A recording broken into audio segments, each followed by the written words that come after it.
Okay, follow my hand down. Slide your hand down. Now just hold him down. Oh, that's my BBC bass. Heck yeah, dude. Grab him!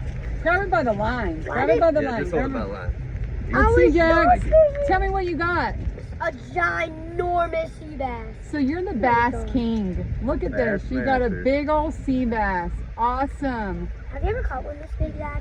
I don't think so. That's pretty big. I want to weigh Sea it. bass. I want to weigh it. Oh my God.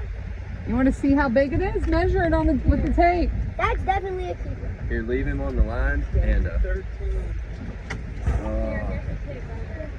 I think he's only about 11. Are you sure they have to be 13? What down? Oh, Julie's got tape measure. Yeah, they have to be 13. We accidentally kept them that was 10 because I looked at, I think, North Carolina.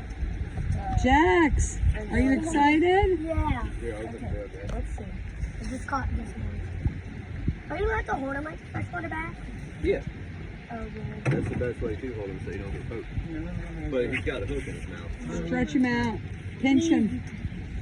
Put him on his tippy toes. Put him on his tippy But I do toes. want to take a picture. Oh, yeah. Oh, that's fun. That's That's pretty. my biggest sea bass I ever caught. Are you sure? Wait, no, let me throw